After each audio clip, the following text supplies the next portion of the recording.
Baiklah, sebelumnya kami dari kelompok 4 mengucapkan terima kasih atas kesempatan yang telah diberikan oleh Allah, di mana pada hari ini kita bisa melaksanakan kegiatan kita.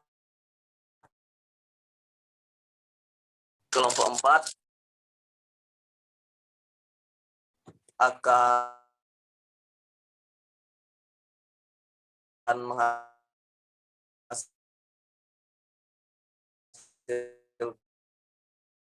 akan mempresentasikan hasil diskusi kami yang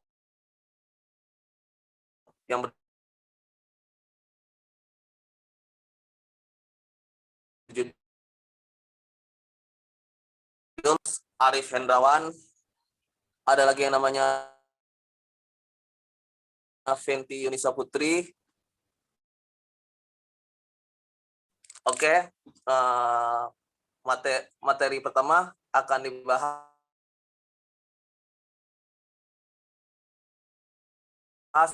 oleh Mawi. Saya, Bang. Akan dibahas oleh Fenty Yunisa Putri.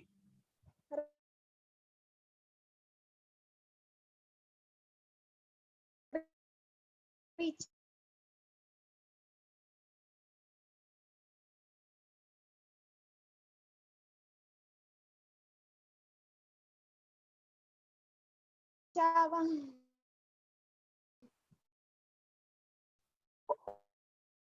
Oh,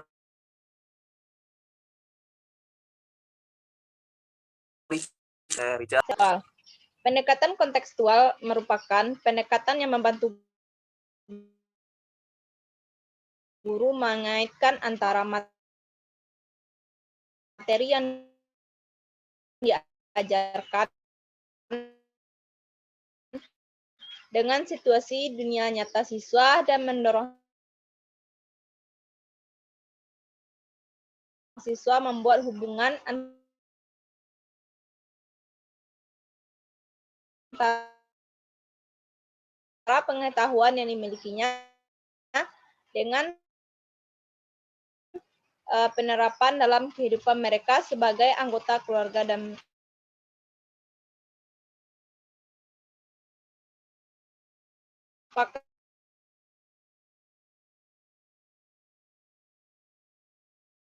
dengan situasi yang mendorong hubungan yang baru dengan pengalaman maupun pengetahuan melakukan kegiatan pemecahan masalah, guru dapat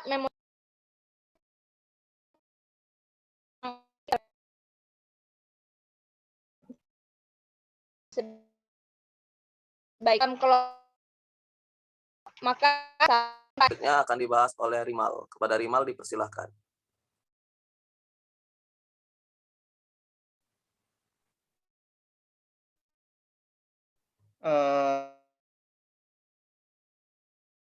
Baiklah, terima kasih untuk menarik satu atau lebih kesimpulan berdasarkan seperangkat premis yang diberikan. Dalam sistem deduktif yang kompleks, peneliti dapat menarik lebih dari satu kesimpulan. Metode deduktif sering digambarkan sebagai pengambilan kesimpulan dari sesuatu yang umum ke sesuatu yang khusus. Pendekatan deduktif memerlukan proses penelaran yang bermula dari keadaan umum ke keadaan khusus sebagai pendekatan pengajaran yang bermula dengan menyajikan aturan, prinsip umum, dan diikuti contoh-contoh khusus atau penerapan aturan. Selanjutnya itu pendekatan deduktif. Pendekatan deduktif menekankan pada pengamatan dahulu, lalu menarik kesimpulan berdasarkan pengamatan tersebut. Metode ini sering disebut sebagai bentuk pendekatan pengambilan kesimpulan dari khusus menjadi umum. Pendekatan induktif merupakan proses penalaran yang bermula dari keadaan khusus menuju keadaan umum. Yang kelima yaitu pendekatan konsep. Pendekatan konsep adalah pendekatan yang mengarahkan peserta didik menguasai konsep secara benar dengan tujuan agar tidak terjadi kesalahan konsep. Konsep adalah klasifikasi perangsang yang memiliki ciri-ciri tertentu yang sama. Adapun ciri-ciri konsep adalah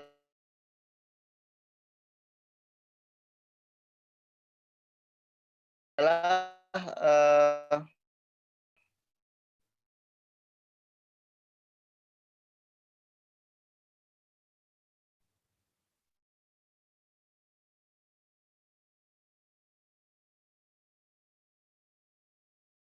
yang keempat, konsep yang diperoleh berguna untuk menafsirkan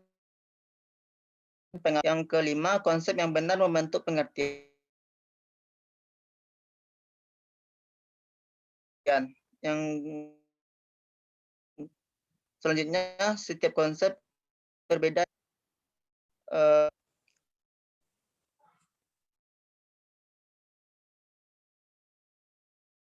Proses bukan hasil. Pada pendekatan ini, peserta didik diharapkan benar-benar menguasai proses.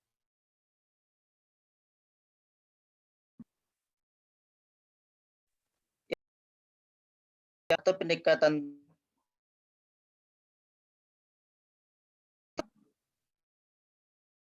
jelasin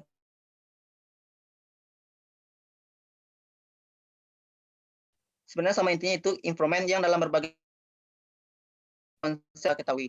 Sekian dari saya kembalikan kepada. Oke, terima kasih kepada Rimal atas materi yang telah dibahas. Materi yaitu pembelajaran aktif yang menekankan aktivitas peserta didik. Didik punya peran untuk mengembangkan pelajaran yang terdapat kreatif. Yang pertamanya kelompok e-learning sehingga memudahkan berlangsungnya proses transfer informasi. Adapun prinsip-prinsip dalam pembelajaran aktif, yang pertama, belajar merupakan kegiatan yang bervariasi. Yang kedua, komunikasi dalam pembelajaran berlangsung dalam banyak arah. Yang ketiga, belajar proses. 4, belajar dengan proses mengalami. Dan yang kelima, belajar melalui kegiatan yang aktif menggunakan perangkat. Strategi yang ketiga yaitu strategi pembelajaran autentik, yaitu pembelajaran yang menerapkan materi pembelajaran secara langsung pada kehidupan nyata peserta didik sehari-hari. Bentuk pembelajaran autentik antara lain pembelajaran konstruktivis dan pembelajaran kontekstual.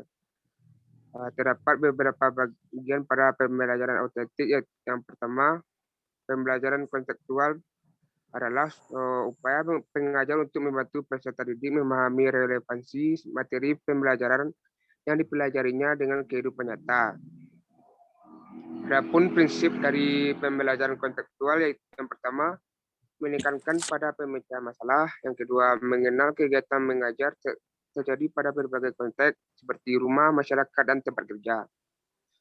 Yang ketiga, mengajar peserta didik untuk memantau dan mengarahkan belajarnya sehingga menjadi peserta didik yang aktif dan terkendali.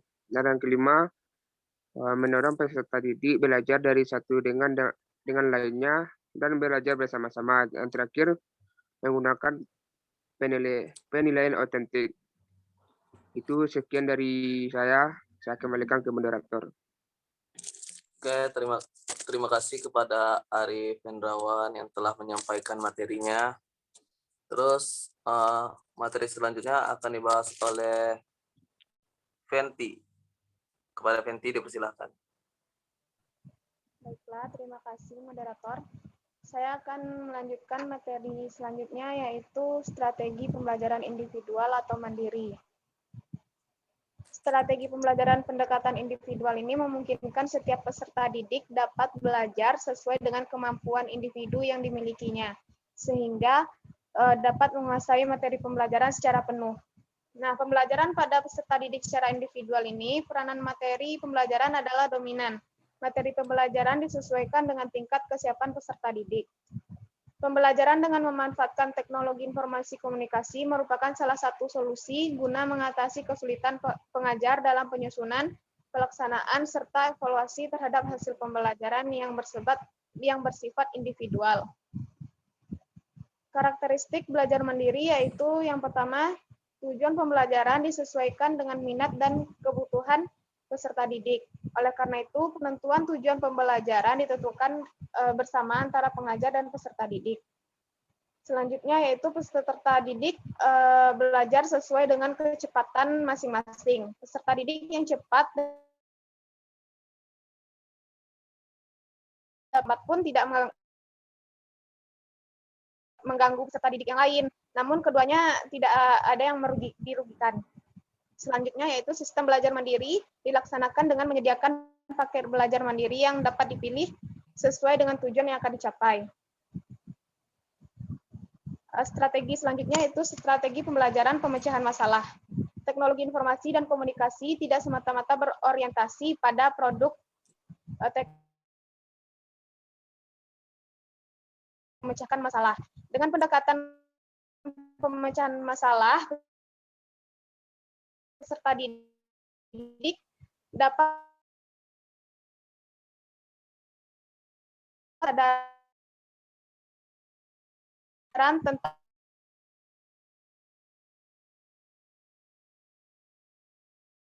ya. Nah, peserta didik diharapkan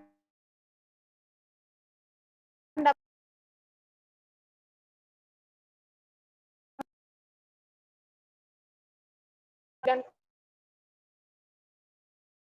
kemampuan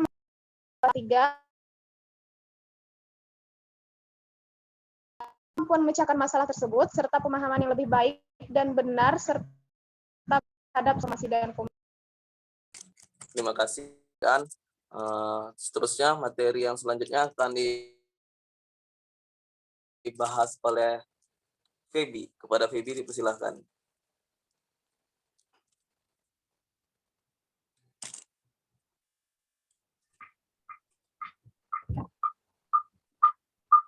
Bismillahirrahmanirrahim.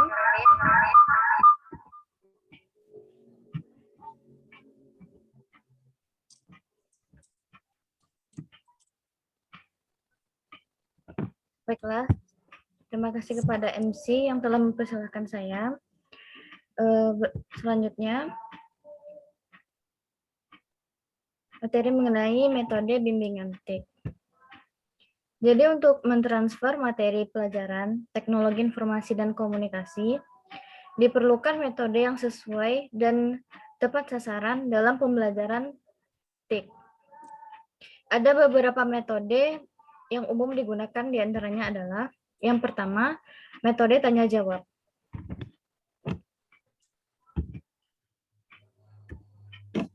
Dalam metode tanya jawab ini yaitu suatu metode cara mengelola pembelajaran dengan menghasilkan pertanyaan-pertanyaan yang mengarahkan siswa memahami materi tersebut. Metode tanya jawab akan menjadi efektif bila materi yang menjadi topik bahasan menarik, menantang, dan memiliki nilai aplikasi yang tinggi. Pertanyaan yang diajukan bervariasi, meliputi pertanyaan tertutup, pertanyaan yang jawabannya hanya satu kemungkinan, dan pertanyaan terbuka, yaitu memiliki kemungkinan banyak jawaban. Yang kedua ada metode diskusi. Metode diskusi adalah suatu cara mengelola pembelajaran dengan penyajian materi melalui pemecahan masalah atau analisis sistem produk teknologi yang pemecahannya sangat terbuka. Suatu diskusi dinilai menunjang keaktifan siswa.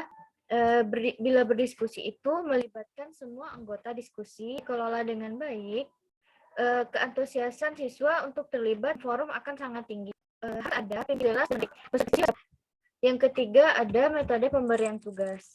Nah, pada metode pemberian tugas ini yaitu cara mengajar melalui penugasan siswa untuk melakukan suatu pekerjaan. Pemberian tugas dapat secara instan, tugas untuk setiap siswa atau kelompok dapat sama atau dapat pula berbeda, agar pemberian tugas dapat menunjang keberhasilan proses pembelajaran. Maka tugas harus bisa dikerjakan oleh siswa atau kelompok siswa. Hasil dari kegiatan ini dapat ditindaklanjuti dengan presentasi atau siswa dari suatu kelompok dan tak ditanggapi oleh anggota kelompok lain atau oleh guru bersangkutan, serta akhir kegiatan adalah kesimpulan yang didapat. Sekian materi dari saya kembalikan kepada moderator.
Jadi sekian dari hasil presentasi dari kelompok kami. Semoga bermanfaat bagi teman-teman semua. Akhir kata, jika kami ada salah, mohon dimaafkan. Akhir kata, wabillahi taufiq wal hidayah. Assalamualaikum warahmatullahi wabarakatuh. Waalaikumsalam warahmatullahi wabarakatuh. Bi, halo Bi. Bi. Tunggu. Bi.